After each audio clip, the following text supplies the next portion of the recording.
नमस्कार दोस्तों, स्वागत है फिर से एक न्यू अपडेट के साथ। दोस्तों, जैसा कि मैंने पहले भी बताया कि जो 2763 इजराइल सेलेक्टेड कैंडिडेट 1.5 साल से इंतजार कर रहे हैं इजराइल जाने का, जो काफ़ी परेशानियों का सामना का फेस कर रहे हैं। उसी 2763 में से 376 ऐसे लोग हैं जिन लोगों का पेमेंट जमा था। वो लोग निराश होकर, हताश होकर उन्होंने क्या किया कि कोर्ट में जाके एनएसडीसी के खिलाफ केस किया। और उसी केस की फाइल को लेकर एक फेमस पत्रकार जो इंडियन एक्सप्रेस के नाम से जाना जाता है, उन्होंने क्या किया कि अपने वेबसाइट पर इसका उल्लेख किया, इसका खुलासा किया है। वेबसाइट को ओपन करता हूं और स्क्रीन रिकॉर्डिंग के साथ में आप लोगों को शेयर करना चाहता हूं। तो दोस्तों, फाइनली मैं इंडियन एक्सप्रेस की वेबसाइट पे आ चुका हूं और मैं शॉर्टकट में ही समझने की कोशिश करूंगा। कुछ कैंडिडेट का जो ब्यौरा दिया गया है और उन लोगों का मैं शॉर्टकट में ही समझूंगा। जैसे कि 18 months ago Gautam Chauhan a mason from Azamgarh pawned his sister gold jewellery and mortgage his family half acre land to put together 68,800 रुपए his journey to Israel to work as labor. He is yet to get on that flight. ये आजमगढ़ के एक राजमिस्त्री गौतम चौहान हैं, जो उनको 18 महीना पहले ये इन्होंने अपनी बहन के सोने के आभूषण गिरवी रख दिए और अपने परिवार की आधी एकड़ ज़मीन गिरवी रखकर मजदूर के रूप में काम करने के लिए इजराइल की यात्रा के लिए 68,800 रुपये इन्होंने जो जमा किया, लेकिन वह अभी भी इस उड़ान से वंचित रह गए हैं। नेक्स्ट है छेदीलाल, जो 45 वर्षीय हैं। A foreman from Fatehpur pawned his wife jewellery for the same amount and reason several other workers from my district who cleared the interview and test after me left in 2024 and I still have not got my work visa, he says. Fatehpur के एक foreman Chhedilal, जो 45 वर्ष के हो चुके हैं, उन्होंने भी यही दर्शाया है कि मैंने अपने पत्नी को सेम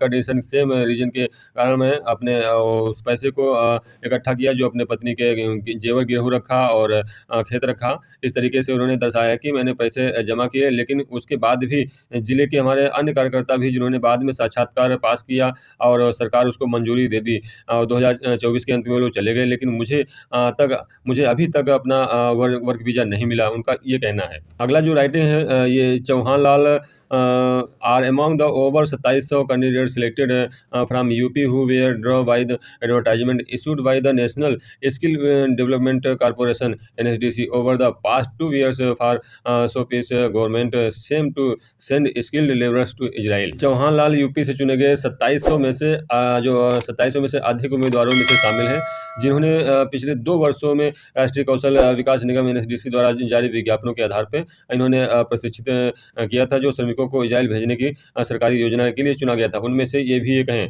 और जो नेक्स्ट पॉइंट है, today the 2 are among 376 candidates who were illegally overlooked despite having paid money for the air tickets while others selected in subsequent batch were sent to Tel Aviv. Chauhan Lal and also among 27 such candidates who have filed a petition against NSDC, which in the implementation agency for the same that showcase India-Israel ties in the Allahabad High Court, challenging what they describe the discrimination.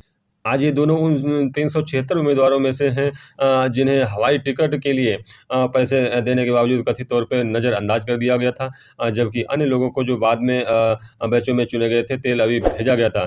Chauhan लाल भी ऐसे 27 उम्मीदवारों में से हैं जिन्होंने NSDC के खिलाफ याचिका दायर की है और जो भारत इजराइल संबंधों को प्रदर्शित करने वाली योजना की कार्यान्वयन एजेंसी है।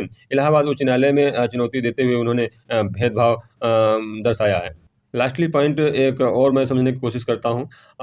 Pick and choose policy has been adopted by the authorities to send to Israel candidates which the illegal and arbitrary the petitioners have been decided.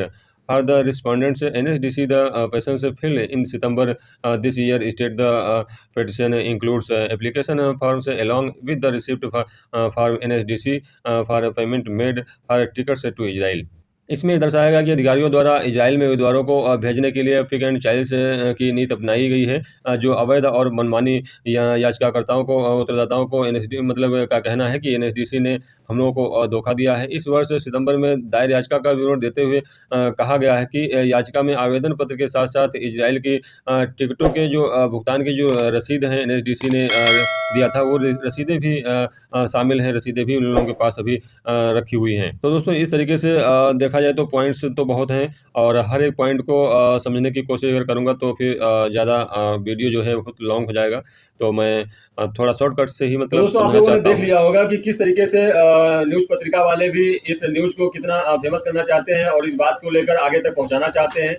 तो दोस्तों बहुत अच्छी खबर है कि न्यूज़ वाले इन श्रमिकों का भी साथ दे रहे हैं। तो इस तरीके से आप लोगों को एकजुट होने की जरूरत है, आप लोगों को एकत्रित होने की जरूरत है और एक नया कदम उठाने की जरूरत है। आप लोग कोर्ट में पहुंचिए और कोर्ट में एक नई फाइल तैयार कीजिए, नया केस दर्ज कीजिए, तभी आप लोगों का कुछ हला भला हो पाएगा, तभी इस लड़ाई से आप जीत पाएंगे। तो दोस्तों आप लोग एकजुट होइए और इस कदम को आगे बढ़ाइए। बाकी दोस्तों उम्मीद करता हूं कि इस वीडियो से आप लोगों को काफ़ी जानकारी मिला होगा और आगे की भी जानकारी लेने के लिए हमारे चैनल से जुड़े रहिए और व्हाट्सएप के ग्रुप को ज्वाइन कीजिए, जिसका लिंक मैंने डिस्क्रिप्शन में दे दिया हूं, उसमें आप लोग जाके ज्वाइन कर सकते हैं। बाकी दोस्तों जैसे आगे की अपडेट मिलती है मैं आप लोगों को जरूर शेयर करूँगा। तो दोस्तों लाइक और शेयर जरूर कीजिए। मिलते हैं नेक्स्ट वीडियो में, तब तक के लिए